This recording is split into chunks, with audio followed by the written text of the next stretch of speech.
not a professional on relationships. And that's simply because I've never been in one. So I don't know what it feels like to love and cherish someone you hold dearly. However, there is someone who knows everything when it comes to relationships. He is none other than Jehovah God, and he has an abundance of information for us when it comes to relationships. For example, he created the family arrangement that works best, with husbands in the lead, wives supporting the husbands, and children following the lead. But what is his view on starting a relationship with an unbaptized publisher? Simply, he says that we should not. And that answer can sometimes be very hard to swallow, especially when you have such strong feelings for someone that loves you and they feel the same way towards you. But we should know why Jehovah feels this way and why we should feel the same way. Turn to 2 Corinthians 6:14, if you will. And here, as 2 Corinthians 6:14, it says, "Do not become unevenly yoked with unbelievers. For what fellowship do righteousness and lawlessness have? Or what sharing does light have with darkness?"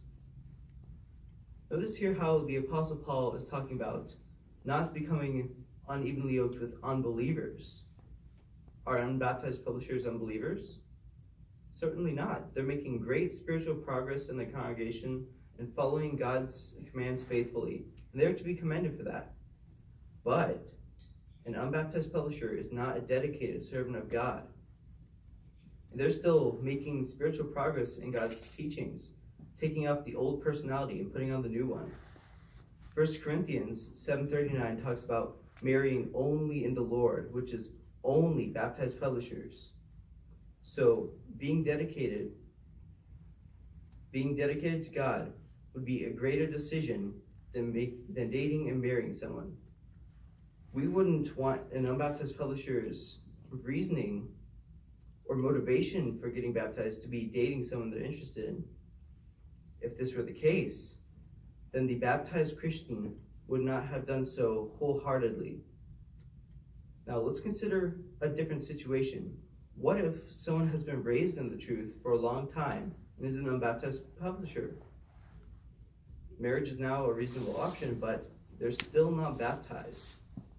Why have they kept hesitant from becoming baptized? Because of these circumstances, they're not an unbeliever, but at the same time, they're not in the Lord. So still, Jehovah has instructed us to marry only in the Lord. Jehovah knows what's best for us, because after all, he created us. He wants us to have the best possible relationship with our significant other.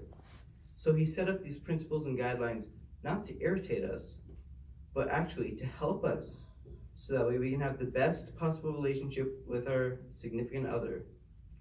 When both members of the relationship are dedicated Jehovah's Witnesses, they have a strong spiritual foundation with God and share the same spiritual goals.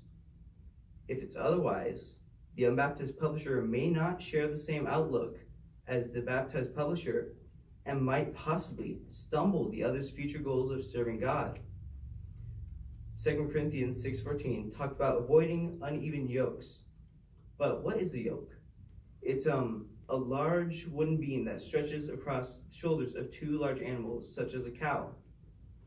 But imagine if on one side of the yoke there was a cow and on the other side a donkey. It wouldn't work very well. It's similar to maybe a relationship with an unbaptized publisher and a baptized publisher. If one does not have the same outlook, the spiritual foundations may not work. However, if we obey God's command to marry only in the Lord, we can have the best possible relationship with our significant other. We want to obey Jehovah's principles in regards to relationships, so that we can show our appreciation for his wise advice and enjoy a happy, fulfilling marriage and God's service.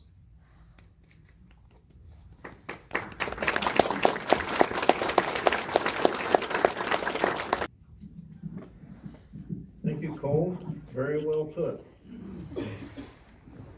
And a nice point that you're working on here too. Study number 7, accurate and convincing.